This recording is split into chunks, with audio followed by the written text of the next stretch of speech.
আজ রবিবার কাছাড় জেলা কংগ্রেসের রাজীব ভবন প্রাঙ্গণের পাশে কাছাড় জেলা কংগ্রেসের প্রাক্তন জেলা সভাপতি তথা বিধায়ক ও সাংসদ প্রয়াত কর্ণেন্দু ভট্টাচার্যের আবক্ষ মূর্তি উন্মোচিত হল। কাছাড়ের বিভিন্ন রাজনৈতিক সংগঠনের নেতা সহ অরাজনৈতিক সংগঠনের ব্যক্তিবর্গদের হাত ধরে উন্মোচিত হল প্রয়াত কর্ণেন্দু ভট্টাচার্যের আবক্ষ মূর্তি।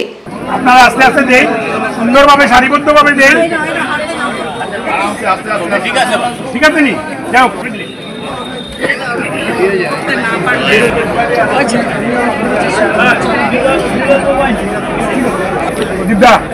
ও ইন্দিরা গান্ধীর মূর্তি করার কিছু নাই, আস্তে আস্তে দেন, সারিবদ্ধভাবে দেন। এদিন উপস্থিত সবাই প্রয়াত কংগ্রেসের সর্বভারতীয় পর্যায়ের নেতা প্রয়াত কর্ণেন্দু ভট্টাচার্যের আবক্ষ মূর্তিতে পুষ্পার্ঘ্য অর্পণ করে শ্রদ্ধা নিবেদন করেছেন। এরপর প্রয়াত কর্ণেন্দু ভট্টাচার্যের আবক্ষ মূর্তি উন্মোচনকে কেন্দ্র করে একটি আলোচনা সভার আয়োজন করা হয় রাজীব ভবনে। সেখানে উপস্থিত ছিলেন আসাম প্রদেশ কংগ্রেসের সাধারণ সম্পাদক আনোয়ার হোসেন, জেলা সভাপতি অভিজিৎ পাল, আসাম বিশ্ববিদ্যালয়ের প্রাক্তন উপাচার্য ডক্টর তপোধীর ভট্টাচার্য, বিধায়ক মিসবাহুল ইসলাম লস্কর, প্রাক্তন মন্ত্রী অজিত সিং, আসাম বিধানসভার প্রাক্তন উপাধ্যক্ষ আমিনুল হক লস্কর, প্রদীপ দে, বাবুল হোর, তৈমুর রাজা চৌধুরী, প্রদীপ দত্ত রায় সহ প্রয়াত কর্ণেন্দু ভট্টাচার্যের স্ত্রী নন্দিনী ভট্টাচার্য, তার দুই কন্যা শুভনা ভট্টাচার্য এবং কমলিকা ভট্টাচার্য প্রমুখরা।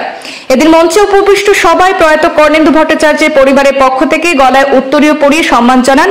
এরপর মাঙ্গলিক পঞ্চপ্রদীপ প্রজ্বলন সহ প্রয়াত কর্ণেন্দু ভট্টাচার্যের প্রতিচ্ছবিতে পুষ্পার্ঘ্য অর্পণ করেন উপস্থিত সকলে নিজ নিজ বক্তব্যে প্রয়াত কর্ণেন্দু ভট্টাচার্যের রাজনৈতিক এবং সমাজসেবার বর্ণময় জীবনের বিষয়ে পুঙ্খানুপুঙ্খভাবে তুলে ধরেন।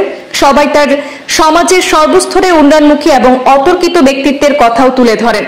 সম্পূর্ণ অনুষ্ঠানটি পরিচালনায় ছিলেন সূর্যকান্ত সরকার এবং অনুষ্ঠানের অন্যান্যদের মধ্যে উপস্থিত ছিলেন সুজন দত্ত, তাপস দাস, নিশিকান্ত সরকার, আনসার আহমেদ বরভুইয়া, রনি দেবনাথ, অর্ঘদীপ সাহা সহ অন্যান্য বরাক উপত্যকার অন্যান্য জায়গার নেতাকর্মীরাও। আজকে আমরা অনেক সময় টিচার যারা কলেজে পড়েছি বা স্কুলে পড়েছি, যারা রাগ করেছেন তারা আমাদের কাছে আমাদের সম্পদ বানিয়ে দিয়েছে। এই জন্য আমরা যেভাবে হোক তাদের কথা আমাদের শোনা উচিত। তারা আজকে এইভাবে 29-30 বছর একটা মানুষ কংগ্রেসের সভাপতি থাকাটা কোনো সাংঘাতিক বড় ব্যাপার। যে সমস্ত ভারতবর্ষে আমার মনে হয় জম্মু কাশ্মীরের একজন ছিলেন নাকি জানি না, কিন্তু আজটা ভারতবর্ষের মধ্যে প্রণববাবুই একমাত্র ব্যক্তি যিনি এত বছর একটা কংগ্রেসের প্রেসিডেন্ট ছিলেন, আর এটা আপনার ভারতবর্ষের মধ্যে কম। এই জন্য বলছি, আর দীর্ঘ বক্তব্য দিয়ে লাভ নেই, শুধু একটা কথা বলছি যে কাকুর যে জিনিসটা ছিল, ওনার যে ব্যবহার, এবং সবচেয়ে বড় কথা উনি যদি কাউকে রাগ করতেন, আমি দেখতাম কোনো রাগ করতো না, 10 মিনিট পরে, আধা ঘন্টা পরে, পরের দিন অটোমেটিকলি আবার আলোচনা ঠিক হচ্ছে। এইরকম কিন্তু মানুষ পাওয়া অত্যন্ত, এটা কিন্তু নিশ্চয়ই ঈশ্বর প্রদত্তপূর্ণ ওনার গুণ ছিল, যার জন্য কিন্তু আমরা যদি যখন কোনো মানুষের গালাগালি করি, কালকে আমাদের থেকে বক্তৃতা বন্ধ, মাত কথা বন্ধ, পারলে উল্টা করবে, সেই কথাটা ওনার ক্ষেত্রে ছিল না। যাই হোক, আজকে সবাইকে এখানে পেয়ে আমরা অনেক লোককে পেয়েছি যারা অনেকদিন আমাদের সঙ্গে যোগাযোগ হয়নি, আজকে এখানে আসার পর তাদেরকে যোগাযোগ হয়েছে। বরাক উপত্যকার বিভিন্ন গুণীজনেরা আজকে এখানে এই মহৎ অনুষ্ঠানে এসে উপস্থিত হয়েছেন। আমি প্রত্যেককে ধন্যবাদ জানাই সাংবাদিক বন্ধুদেরকে। ওনারা যেভাবে আমাদের কর্ণেন্দু ভট্টাচার্য আজকে আবক্ষ মূর্তি উন্মোচন থেকে শুরু করে এখন পর্যন্ত ওনারা সমস্ত প্রোগ্রাম ওনারা যেভাবে কভার করে যাচ্ছেন, ওনাদেরকে আমি অসংখ্য ধন্যবাদ জানাই।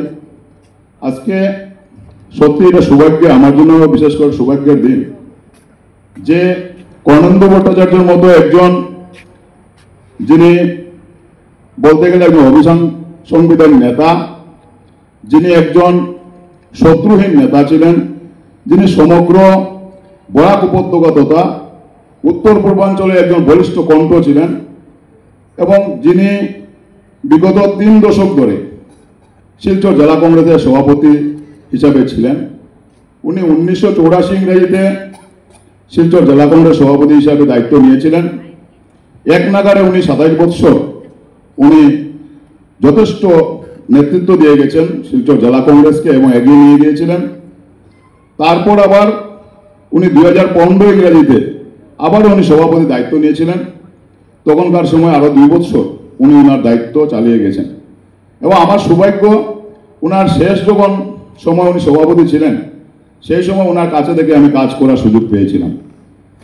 আমি অত্যন্ত আজকের দিনে ভাগ্যবান যে আমার সভাপতিত্বে আজকে এই জেলা কংগ্রেস অফিসে ওনার আবক্ষ মূর্তি উন্মোচন করার সামর্থ্য হয়েছে। আমি ওনাদের পরিবারকে ধন্যবাদ জানাই যে ওনার মৃত্যুর পর ওনার সহধর্মিনী উনি জেলা কংগ্রেসকে একটা পত্র দিয়েছিলেন। উনি বলেছিলেন যে ওনাদের পরিবারের ইচ্ছা যে কর্ণেন্দু ভট্টাচার্যের আসলে ওনার মূল পরিবার ছিল কংগ্রেস পরিবার, তাই এই পরিবারে ওনার স্মৃতি রক্ষার্থে একটা আবক্ষ মূর্তি উন্মোচন করার জন্য উনি জেলা কংগ্রেসের কাছে পারমিশন চেয়েছিলেন। আমরা জেলা কংগ্রেস একটা সভার মাধ্যমে, কার্যনির্বাহী সভার মাধ্যমে আমরা সিদ্ধান্ত নিয়েছিলাম এবং আমার পূর্ববর্তী বক্তা অরুণ দত্ত মজুমদার মহাশয় বলেছেন যে আমরা সেই সভাতে সেই সিদ্ধান্তটুকু নিয়েছি যে এইরকম যারা অনেক গুণীজনরা, অনেক মহৎ ব্যক্তিরা বিগত দিনে কংগ্রেসকে নেতৃত্ব দিয়ে গেছিলেন, সেই সব ব্যক্তির পরিবার যদি এগিয়ে আসেন, ওনাদের পরিবার যদি আমাদের কাছে এইভাবে আবেদন জানান যে এখানে জেলা কংগ্রেসে ওনাদের আবক্ষ মূর্তি বসাবেন, আমরা জেলা কংগ্রেস সেটা সিদ্ধান্ত নিয়ে রেখেছি, সবাইকে সেই জায়গা দেওয়া হবে এবং এখানে আবক্ষ মূর্তি উন্মোচনের জন্য সুযোগ করে দেওয়া হবে।